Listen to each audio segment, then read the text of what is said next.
Hi, allow me to introduce myself. I'm Liza Meynig.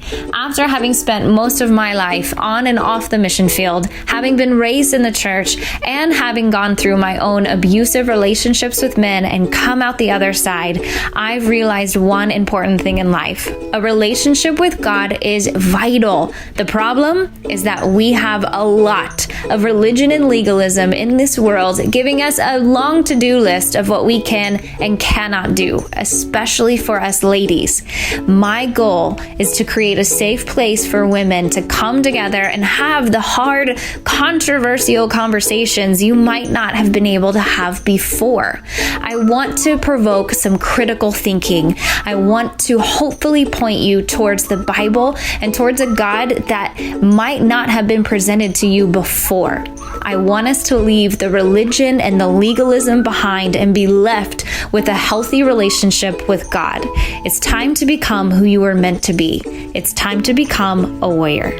Back, Warriors, to a new month and a new series on the Warriors podcast. I've started something that sounds a little bit cheesy.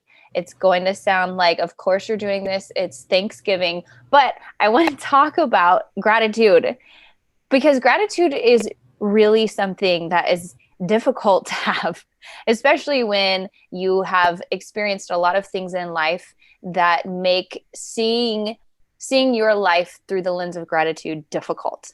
So I just put a few feelers out there on social media.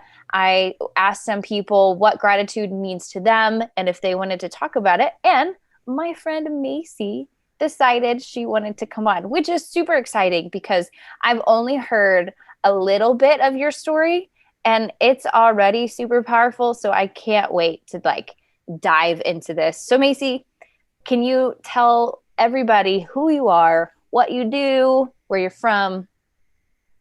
Hi guys.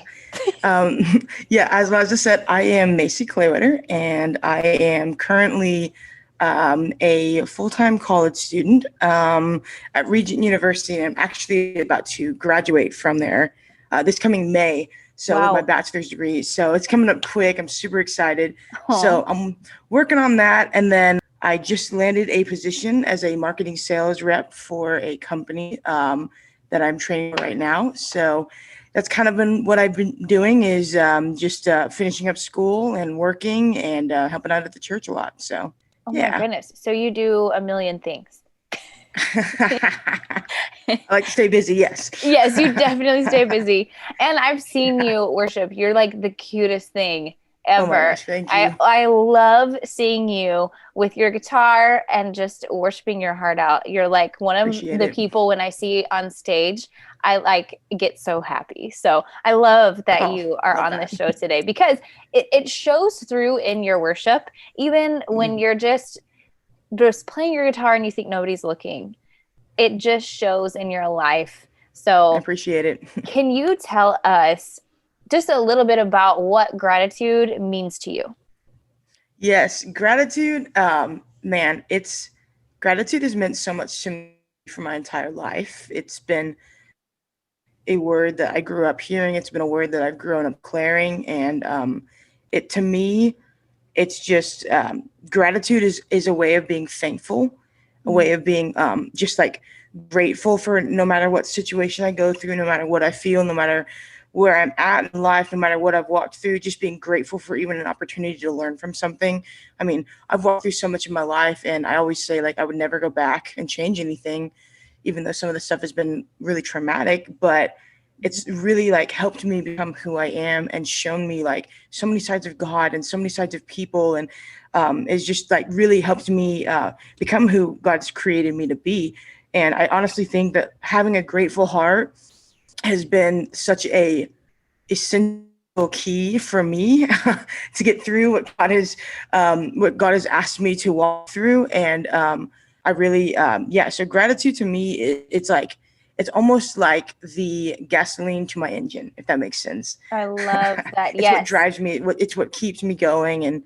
And it's really, honestly, I've always said this, I would much rather have a grateful heart than a bitter heart, you know, because bitterness gets you nowhere, but gratitude gets you everywhere, you know. That's a good thing to that's say. what Bitterness gratitude gets means you to me. nowhere. Gratitude gets you everywhere. Because it's easy to become bitter. And so many times we don't even realize that we've become bitter. Like, that's the thing about bitterness. I know I talked about it in a different podcast. I don't think anybody chooses bitterness. Nobody is like, I want to be bitter. It's just something that kind of happens. And then one day you're like, oh no. So you've had a lot of hard stuff in life. And I don't even know all of it. I've just heard you share bits and pieces here and there throughout the years. But can you talk about your story a little bit? Because hearing you say, okay, gratitude is the gasoline to my engine, and then just knowing a little bit about what you go through, I'm like, how did we get here? Yeah, absolutely. Yeah. So I'll give the quick rundown of kind of the highlights of my story. And it's so funny because like when I tell my story, I'm like, I always miss things. I'm like, oh yeah, there's this. And oh yeah, there's this. So I'm going to do my best to try to fit everything that I can. In a short time. So yes, in a short time, yes. But I was actually originally born in China. And I don't know a lot about my story as far as like what happened before I was adopted. I think my parents were told that I was a drop-off baby. So they thought that I was about a week old, and I was technically found in like an unknown place. And so I don't know how long I was there. I don't know how old I was. I don't know what the situation was. My birth parents left no information. So it was basically, I was like a modern day Moses, essentially, as I was just left to fend for myself at about a week old. Yeah, for somebody to find. And God kept me alive through that, which is crazy to me because I nanny. And I think about like one night, it could have just been one night. I don't know how long it was. We think it was one night, but still one night of a week old baby, not being held, not being fed, not being cradled, no diaper change, nothing, like you're out in the cold fall weather in China in the middle of like nowhere fighting for your life, and it's crazy for me to think about that. Cause I'm like, dang, that was me. And so what's cool is that my name is Macy, and the guy that found me or put me in an orphanage, the one I was in, gave me the name Zhenru. And he said, my name means strong girl. And like, I think he gave me that name because he knew that I had to make it through whatever the heck I had to make it through when I was like left. And so, yeah. And then my parents came along. So then I was in the orphanage until I was 9 months old. And my parents, a cool story actually. So my mom, like they were able to have kids. They had 2 boys, and they were talking about wanting a little girl, and they could have easily had another little girl. But my mom, like, she felt from the Holy Spirit, like, our daughter's in China, and like my dad was like, yeah, like I'm totally on board with that. And so they started the process. And I mean, even with their process, they knew without a shadow of the doubt that their daughter was in China. But while they were in the process, the Chinese borders like shut off the adoption and told all these families like, hey, so sorry, we're not letting you guys adopt anyone from China anymore. We're shutting our doors down. Find somewhere else if you want to keep going. But my parents were like, no, we know that God told us that our daughter's in China, so we're going to wait as long as it takes until we get her. It was only like 2-3 months maybe before they opened their doors back up. And then a few months after that, I was in their arms. So, Which that's impressive in and of itself, because there are horror stories of adoption that just international adoption especially is so hard. I mean, I looked into adoption for Haiti, and going through that list is like, oh, Jesus. Okay. Okay. Like, I hear what you're saying, but help me, Lord. So that's already impressive. So, wow. So even in your story already, it's like, it was so hard, but yet it's like God's hand was on you the entire time. Which I think some people miss. When you look through the lens of negativity and pessimism, all you're going to see, because you're looking for it, is the terrible things that happened to you or happened to other people around you. And you're going to miss God's hand, like we live in a fallen world. We live in a world of sin, and horrible things happen. And God is not a dictator that controls everything. He lets us have free will. So of course, crap's going to happen. But if we look for God in the situation, it changes things. So that's the key. I love that God just perfectly placed you into your home. And your parents are pretty amazing. So tell us a little bit about when you got to America, amazing. How all of that went. Absolutely. Yeah. So I was adopted when I was 9 months old, and I was raised in a Christian home. So I had 2 older brothers.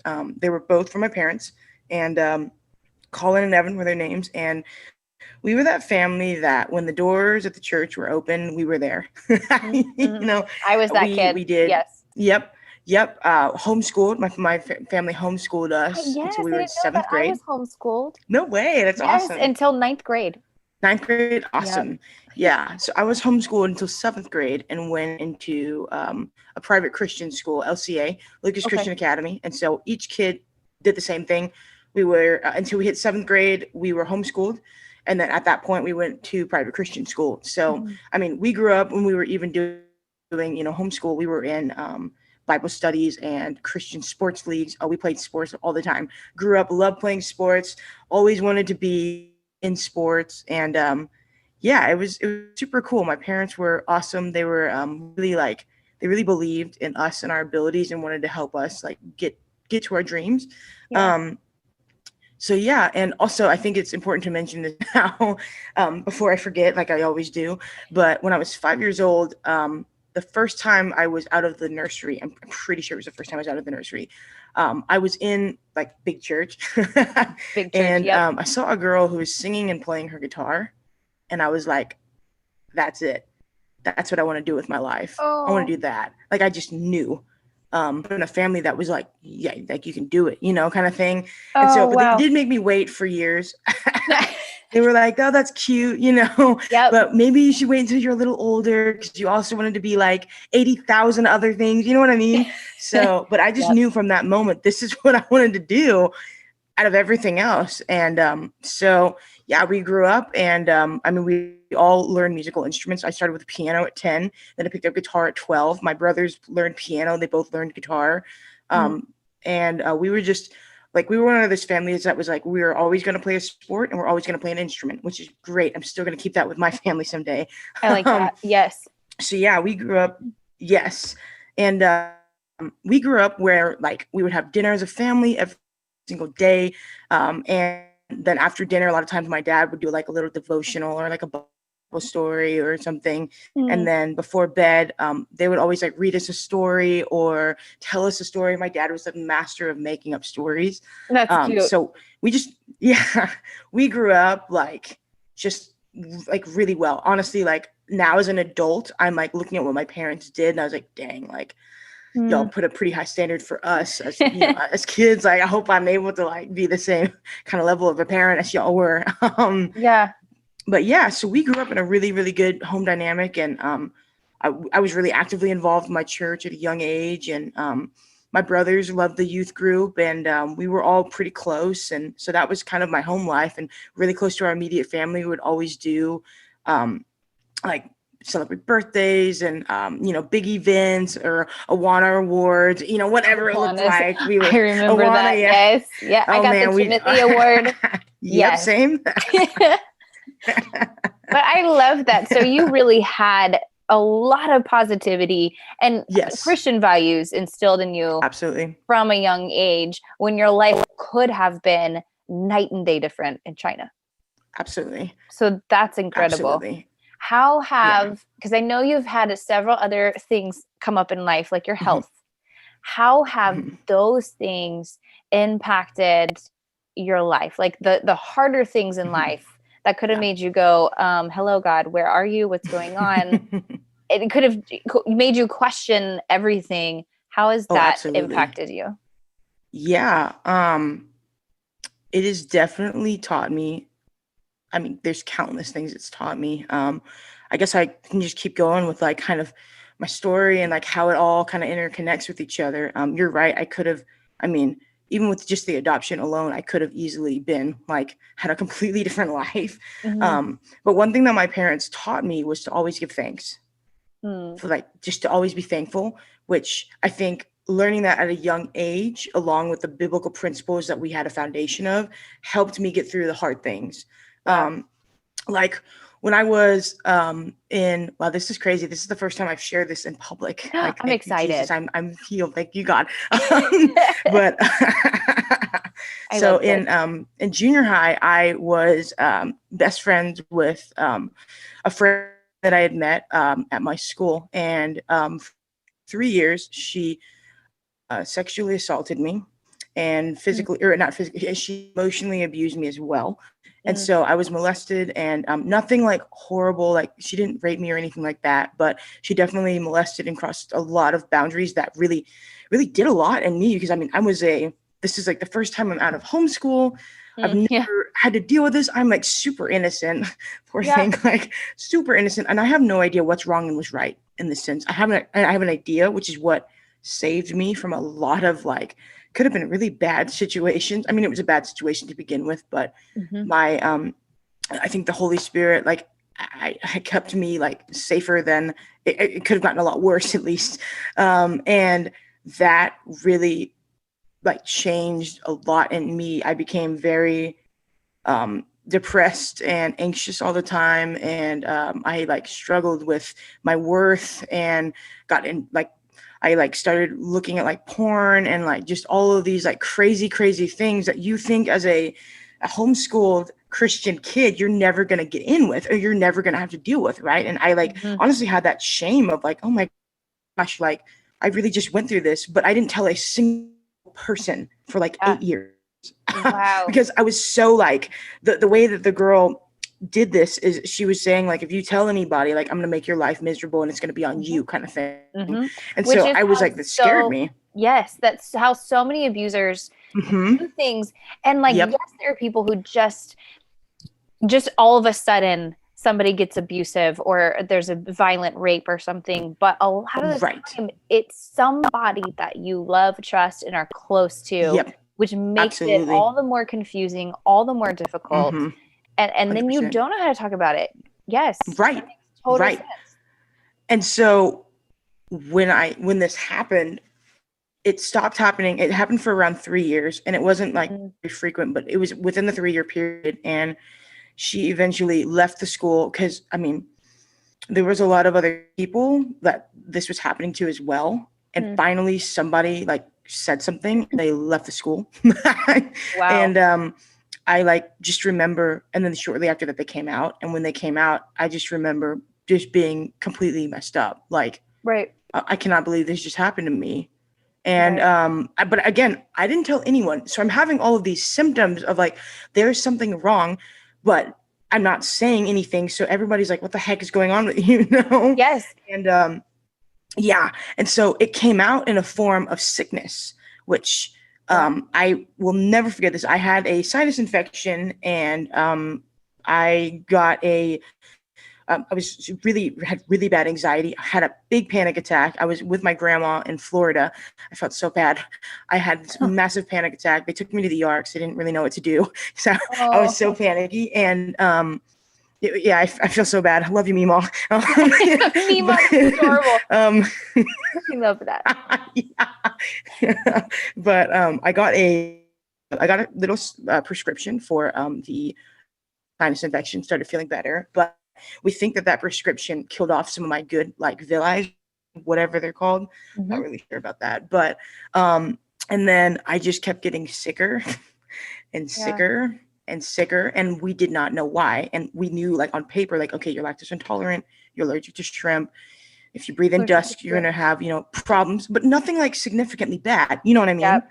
Yeah. And so they were like, what is going on? I was having panic attacks at school. I was not sleeping. I had so many like things in my mind that I just didn't want to say because I was terrified, but that came out in so many other forms.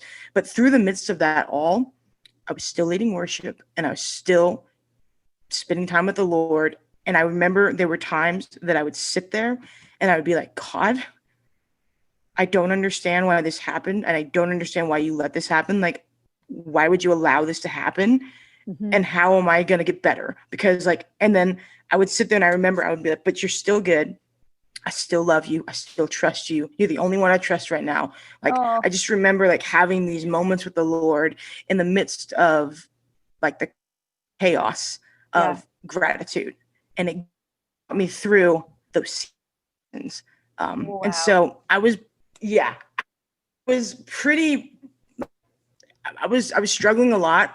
My freshman through probably about junior year, I started doing a lot better. 3-4 years of now, like just like people pouring into me, people praying over me, services, hearing so many messages, learning how to pray, learning how to read the Bible, learning how to find things for myself, you know, just all these things that really helped me in the season that I was in.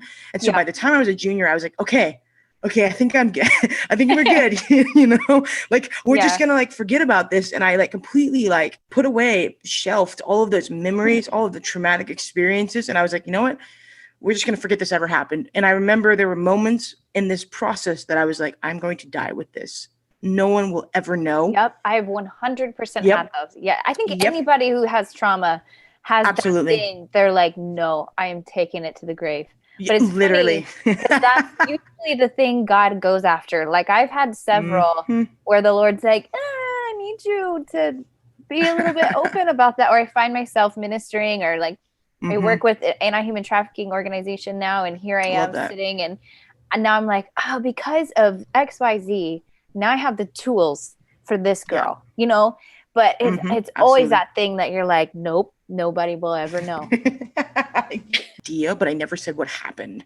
Like there was a time when I was a freshman that I started having these really like a little bit more like not normal thoughts. Like I knew I was straight and I am 1,000% straight, but I would just have a thought that was like, oh, like that's a little bit more than what a normal person might think. But in my mind, I was like, oh no. Am I like a lesbian? No. And then I'm like sitting here between good and evil, like, wait, no, like absolutely not. But why am I having this thought? And I had no idea that that thought was planted because of what had been happening to me for 3 years. And I had no idea how to identify that. That is such a normal thought to have, to question your sexuality when something has happened to you with somebody else that's of the same sex. Like, and people feel so much shame about that. But you just think about psychologically and physically, even the things that go on, of course, you're going to have that battle. So that's so normal. Yeah. How did, in the midst of all of this stuff, obviously you had a solid upbringing with your parents and they taught you those good core values. Absolutely. But how did going through this experience and especially with your health, because I met you when you were having a lot of health problems. Yeah. How did that impact your relationship with the Lord? It was definitely a make or break moment. I think having those random thoughts that would pop up, and thankfully I have a wonderful mom who would like, I told her, I was like, I don't know why I'm having these thoughts. It doesn't make any sense, but I would never say what actually happened. She would tell me, and this is the key on how I overcame this, because I did overcome it, and the Lord has like completely restored that. And if the devil is always just like, hey, like let's try to throw in a thought, I'm like, get out, you know. Yeah, you're like, nope. I'm like, go away. I'm like, I am straight, and you aren't gonna ever change that, sir. Goodbye, you know. Which is why it's like, side note, so important to know the difference of voices in your head. There is God, the devil, and you. And you've got to be able to filter through who's 100%. Who in your head. You've got to be careful, because you know, if you don't, you get super confused. So and I was confused. It's a topic for another day, but anyway, continue with your story. So I talked to my second mom, and she told me the key that got me through everything, low key, was she told me, Mace, you've got to take your thoughts captive. Like, just as it says in the word, you've got to pray that, you've got to read, you know, you've got to get that in you. And whenever a thought pops in your head, you've got to take it captive and identify, reject, and replace. And so like between my second mom and then like doing like having that principle of identify it, reject it, and replace it, that got my faith so much closer to the Lord. as I went further and further away from the devil trying to get me to walk down a wrong path. Yeah. And a path that I didn't want to go down. And honestly, like, but it sounds so it's like almost cringy how cliche it sounds. But whenever I play my guitar, I'm reminded of who I am, who God called me to be, and what I'm supposed to do. Yeah. And so there were times that I wouldn't have any words to say. I would genuinely be like, I do not know how to say what I'm feeling. I don't even know what I'm feeling. I don't know I don't know what's going on, but I would play that guitar and I'd feel the Holy Spirit so close to me. Oh, wow. Or feel him in my head, like, you're called, you're appointed, you're a leader, you're a woman of God, you're like going to be an incredible wife, an incredible mother, like the sounds of heaven come from you, you are a vessel, like all of these things. I would just be playing. I wouldn't even say anything, but I would be reminded. And it was like God's way of being like, hey, Mace, this is who you are. This is why I've called you to do what you've done, which is why I would be down playing my guitar like all the time. Yeah. You know? No, I love that. And it's so important Yeah. to have people pouring into your life, because if you had not have had the parents that you had, if you hadn't have had the other people throughout the years pouring into you and instilling these core values and handing you these tools, it might have gone a completely different way. Because what I'm hearing from your story is, despite all the really hard stuff that you went through, even in those times with the Lord where you're like, I don't understand, I don't think you were there, I am confused, you still would go back, like David in the Bible, you would still would go back to, but you're good, but you're faithful. And sometimes we just need to go back to that. Like the thing I repeat it like a broken record. And I know I've said it on the podcast multiple times. Like, God doesn't change. He won't be moved. His word is the same. Right. So if we're off, God didn't get off. We have to come back. Like he's got to be the focal point, and we've got to figure out how to get back to looking at that focal point, if that makes sense. So I love that you had that in your life. But for people who are listening that might have a different story, some people might not have had the Christian values or even be a believer. Some people might have been a believer, but just experienced a lot of bad stuff. What would you say to those people listening? Like, okay, well, great, Macy, you had wonderful people in your life to love you through this. I did. Yeah. It's hard because even though I did have wonderful people to help me through that and help me through everything else I faced after that, there were so many times I felt alone. And so many times that I felt like I was the only person in the world who was ever dealing with what I was dealing with, which I know is a lie, but that's sometimes how we feel. Yeah. And I would say to that person, you can trust the Lord. As crazy as it sounds, it's like sometimes, you know, when we've been wronged and we've been violated, or we've been dealing with grief, or we've been dealing with who knows what, like, who do you trust? What do you listen to? How do you go on? And it's like, the thing that I've found is that if you are able to trust Jesus enough and be patient, because sometimes he's very quiet in those moments, which is super frustrating. But, you know, don't we all just wish like the Lord would be like, here you go, here's everything, you know, but it's like, no, sometimes he's like quiet and you're like, really? Like, you're like, do you see me right now? Do you hear me? Hello. Literally. But I think like that comes with like patience, you know, if like you're willing to trust him and to be patient, he's going to take you exactly where you need to go. And he's going to get you exactly to the place that you need to be. And there is healing on the other side. There's breakthrough on the other side.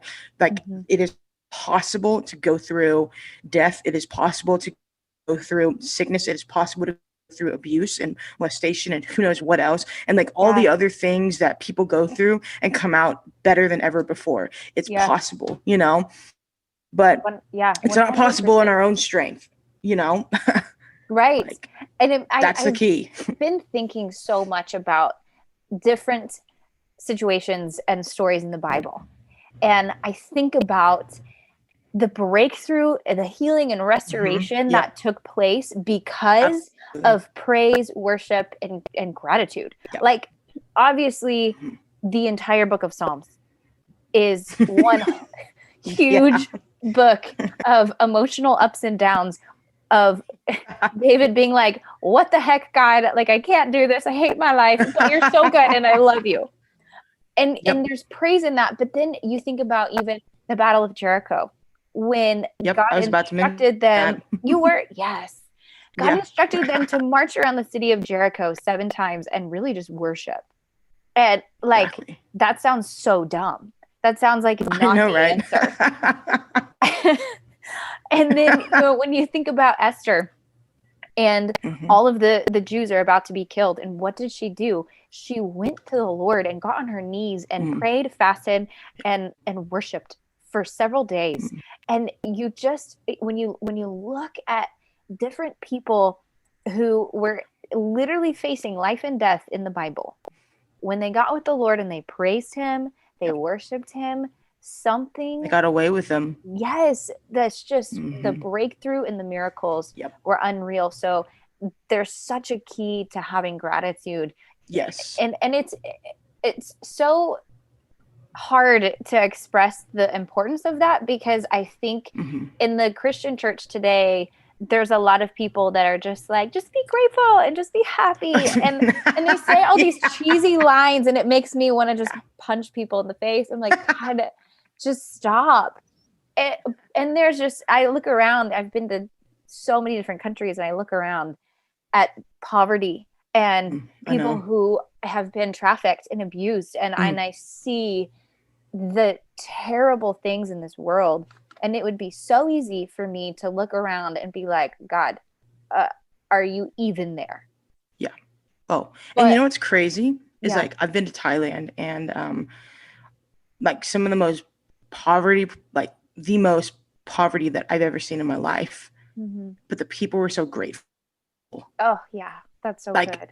No matter what we were doing, whether it was just like praying for them or giving them like, giving them a meal, or just even giving them water, or just smiling and hi. They're just so grateful, and they have like a tent or like nothing, That's so true. And I would say for every third world country that I've been to, every place that I've seen that it was just poverty stricken, I've seen more gratitude, more praise, and just genuinely happy people than I do here in America or in a lot of other countries that I've been to. And it's always surprising to me in a good way, but it's humbling, because I have 1,000 things to complain about in a day. And even my own story, it has had a lot of trauma, a lot of really bad things happen in it, and I can sit and just soak in that. But then when I go to a different country and I hear people's stories, and I sit with people in their bamboo hut or their tent, or in the house they made out of trash. Humidity. Yeah. And they're giving me everything that they have. Literally. When they have nothing, it's just constant humbling of like, oh God. Yeah. Like, it's like that story in the Word where the woman gives her last pennies, and it's like, this is all I have, but I'm going to give you all I have. Yes. It's like the gratitude of that and the trust. And I love that this is all I have, but I'm going to give you all I have, because there's a lot of times where I'm facing a difficult situation, or I'm really tired and stressed, and I feel like I don't have a lot to give, or I don't have anything left to give. Yeah. And you've poured out so many times, when you hit that like delirious anxiety level where you're like, I can't do anything anymore. And I have those moments where I'm like, God, I've got nothing. Yeah. But just to even sit there, and even if it's in silence, and just be like, okay, God, but I'm here. I don't have anything to say, but I'm here. And all of a sudden, just that alone, like giving him your attention, that alone starts to fuel you. So I love that you've used that gratitude in your story, because it is a weapon. And like you said, you're healed from health problems. Oh yeah. Like how did that happen? Yeah. So honestly, like, it kind of ties in. So I guess I'll keep going with my story a little bit too, and just kind of hit the next big point, because it all kind of ties in together. But but for the people that are listening and don't, When I was a senior in high school, after all of this, my brother Evan had been going downhill for quite a while, and he kind of walked away from the Lord. He got hurt by the church and hurt by Christians, and he always said, like, I love God, but I just don't like his people, which I could see why he would say that. But as me, who's going through hell and nobody knows about it, I'm frustrated at him, like, why are you choosing these ways when I'm like, this is what's getting you through, but you're choosing to do other things that's not getting, it's making it worse, And so he actually had an accidental overdose 3 weeks before I graduated high school, and 1 week before prom, my senior prom. It's like, great timing. But yeah, so he didn't, it was a complete accident, and just took a little bit more drugs, and his body just told itself to shut down, and it did. And going through that, after going through everything that I had gone through before, I knew I cannot keep this inside. This is too much. And like, I was still worshiping, still leading worship. I mean, we had we found out on a Tuesday that he passed away, and I was leading worship at my school on a Friday. And I just refused to not play, because I was like, I need this. This is what's keeping me alive. So I'm going to praise and I'm going to worship, because this is the only thing that I know how to do that's actually gotten me through things before. So I know that if this gets me through something, it'll get me through it again, now that this is a new thing. And that makes me want to cry. Wow. That's really powerful. Wow. Yeah. It's the grace of God, honestly, because I just knew, like, this is what's going to heal me more than anything else, is the presence of God. Like, people are amazing. Meals are incredible. Cards are incredible. Phone calls, texts, emails, whatever. They're all like so necessary. But what I need is the presence of God. That's the one thing that's going to heal me. It's like the other things are necessary too. But what's really going to help me is leading, like, not just leading worship, but being in that presence and like taking it to Jesus and literally just being like, I have nothing else. I have nothing else. Like, you can literally have it all, because all of what I have is scraps, is what it feels like. And so I stepped into it's now the college at Church 1132, but it was formerly the internship. And I always say it's the best decision I've ever made. I stepped into that program broken, broken. Just like 3 months, of grieving heavily, and nobody knew about my molestation, and nobody really knew the depths of what was really inside. And I just remember starting that and just being terrified of, like, I know this is where I'm supposed to be, but I'm scared to do. Because I mean, I knew that it was a very refining season with those years, and so I didn't want to like open up those wounds. And I didn't for a while. And so So kind of the way now to for the question, little backstory first. But in that program, and day in and day out, I would hear teachings of how safe God is, how good God is, how great he is, but also how safe it is to like trust people, and like how safe it is to give God all of your pain, and like through prayer times and accountabilities. And I was just like, my first semester of accountability, I was so scared, but slowly, as I started to open up more to the person that I was talking to, I was like, you know what? Like, I think I can trust people. I think I can trust somebody about this. With certain things. Because it's such a trigger. It's just such a trigger when you've had trauma. Because of other people. It's really hard to think people are safe. So when you hear it preached to you that, oh, God is safe, people are safe, and you're like, excuse me, no, they're not. It's like, are we sure? It's like, no, and I used to have such a negative thought about those people who would say that. And I would just think, oh, they must have never gone through anything hard in their life at all. And I will never forget, one of our pastors, love him so much. He he was abused when he was a boy, and he would always say this, and I would always hear this and be like, in the back of my mind, like, yeah, me too, except I'm not actually going to say anything. He always said, he was like, I was abused, but I wasn't going to tell anybody, and I didn't tell anybody for years. And what I didn't know is that that's exactly what I was doing. But I would always be like, oh my gosh, that's so terrible, I'm so sorry. And then I'd be like, oh, but I'm doing the same thing. Yeah. You know, I did that too. It took me 2.5 years before I ever told anyone I was raped. And then to even say it again was like, ugh. It took years to get things out of me. Yeah. And so basically how it, I guess, really happened, I opened up a lot with just like my brother, and you know, that whole thing. I really worked through my grief and was talking about how he was abused, different guy, how he was abused, and how kind of the same thing. He didn't tell anybody, and he was having all of these other things that were happening, like sickness or like, you know, anxiety, all these other like outcomes that it was still coming out of, because you say it's not going to come out, but it comes out in other forms. You know what I mean? 100%. So he was talking about that. Yeah. So he was talking about that. And at the time, I had accountabilities with Whitney, and I'll never forget, after that class time, we had like a little like ministry time after that. And I was praying, and I felt like the Lord was like, Mace, you need to open up to what happened. Mm-hmm.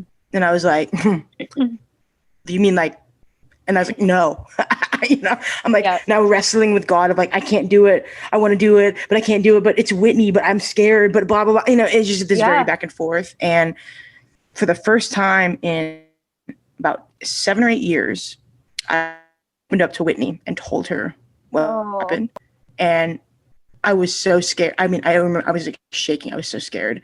And I will never forget what she told me. She was like, Mace, I love you, and I'm proud of you. And this doesn't ever change a thing. Yeah. Let's get you healthy. Like, just started to work through things. And she just was such a safe place. And I knew at that point, I can make it. I don't have to hide anymore. Like, I don't have to sit here and pretend like nothing's ever happened to me, and never have an answer of, why do you worship so radically? Or why are you so energetic when you lead worship? You know what I mean? Because like I worship hard because God's brought me through so much, but I would never have an answer of like, well, this is what God's taking me through. This is what God's healed me from. This is the why. You know what I mean? Yeah. And so I just knew from that moment forward, like I'm going to be okay. Mm-hmm. But I think honestly, genuinely, like, this is why I loved the topic of gratitude, is because in the midst of all of this, all of the months, all of the learning, all of the pain, all of the tears, whatever, I still had a grateful heart. Mm-hmm. And I still would sit there and be like, I don't understand, but I love you, and I trust you, and you're good. And even in the days when I would be like, I do not want to be here, or I do not want to do this, or I do not even want to thinking about something, you know, I would always go back to, God, I know you're good. Yeah. And thank you for getting me through what you've gotten me through. Because there have been so many like weird times that I could have easily like died or gone through, you know, like some sickness scares or, you know, whatever. And it was like, God got me through every single one. And I'm just like, I would always be like, thank you, Lord, you know, just so thankful, because that was the foundation that was laid before me, is always give thanks. And I learned the value of praising before you get your breakthrough. And I knew it. I've always done it. I've always believed it. I started to see the fruit of it. And then even after I got out of internship, and it's been 3 years now. Oh my gosh, it's crazy. You're a big kid. I met you when you were in internship. Wow, that's crazy. I know. Oh, that's crazy. But yeah, I mean, it's just been the theme. I'm turning 24 in like 2.5 weeks. And in those 24 and a half or 23 and a half, whatever years, gratitude has always been the gasoline to my engine. And I believe that that's been the fuel that has kept the fire and the flame going, not just for my relationship with God, but for my passion for life, for my energy, for leading worship, for the way that I love people, the way that I see the world. It's like I said, I would much rather have a grateful heart than a bitter heart. Mm-hmm. And there's a specific moment. It was the night that I found out that my brother passed away. And I had just gotten off the phone with my mom after I just talked to her, and she told me, hey, all the family knows like call whoever you need to. I had a moment with the Lord and hung up with her, and I was outside on my in the front yard just walking around, and I just heard the Lord. He was like, Mace, this is gonna either make you bitter or better. From this moment forward, you're gonna have to make a choice, bitter or better. It's like, which do you want to be? And I remember I said out loud, I was like, Lord, I want to be better. Help me be better. Right. That's so good. Because and it's like Oh, go ahead. Sorry. No, you go ahead. Well, I just love that, because if you don't choose, if you don't take a powerful stance and make a conscious choice, you will become bitter. So when you decide, okay, this hurt, this was traumatic, I don't understand this, whatever your thing is, and when you decide to just choose God, like you were saying, I love that. Like, I have to worship because it's the only thing that's gotten me through. Like, again, you go back to the Bible, Old and New Testament, when people chose God, when people chose to go back, even in all of the pain and how hard it is, like, I've got to tell you, a lot of my prayer time has had a lot of curse words involved. Oh, amen. a lot of my prayer time has had a lot of anger and tears and sobbing and ugliness that if people heard what goes on in my prayer closet might question some of my character, or question like, should we let her preach? Should we let her lead? But I get my ugliness out with God, because he knows my thoughts anyway. And then I choose praise and I get all the crap out. And then I go back and I'm like, okay, all right, God, where were you? All right, talk, like, pour into me.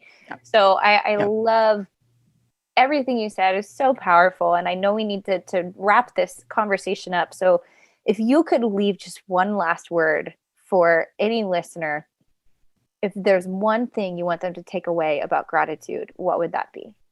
Man, that's a hard question. There's so many things, but I would just say it's worth it. Like, it's worth it. I know that, like, that life happens and things, I mean,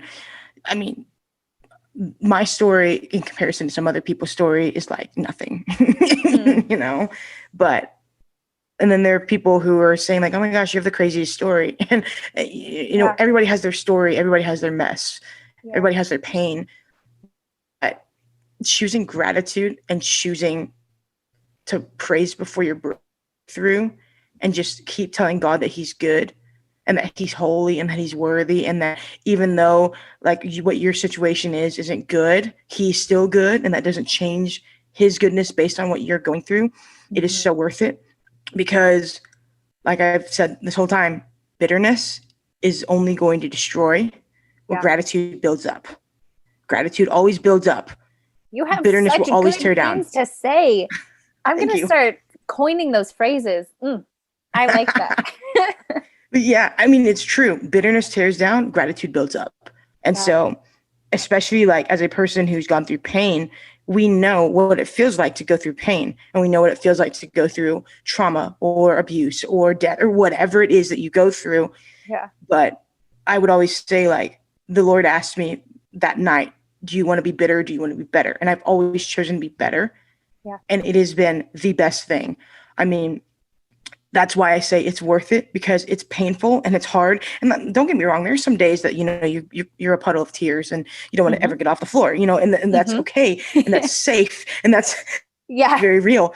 But to not stay there and to not let that, to not let that build up and not let that be something that is what drives you, instead of being like, you know what, I'm a mess and I'm a puddle, but God, you're still good. So I know that you're going to get me through. And I know that if you've done it in the word of God through so many people, and that your word is like the same yesterday, today, and forever, then you're going to get me through this, as you like, you're going to do it again, you know? And so I would say, like, it's worth it, but give yourself grace, have patience, but like, just keep on having a grateful heart and keep on praising, because the breakthrough will come. And I mean, I'm just now, like 7 or 8 years now later, seeing the fruit of my faithfulness of dealing with the abuse. Right. And now about 4.5 years, and about 4 days, it'll be 4.5 years of like before my brother died, that I'm seeing some more like fruit from that as well. It takes time, but it's worth it. And if we can have a consistency of having a grateful heart,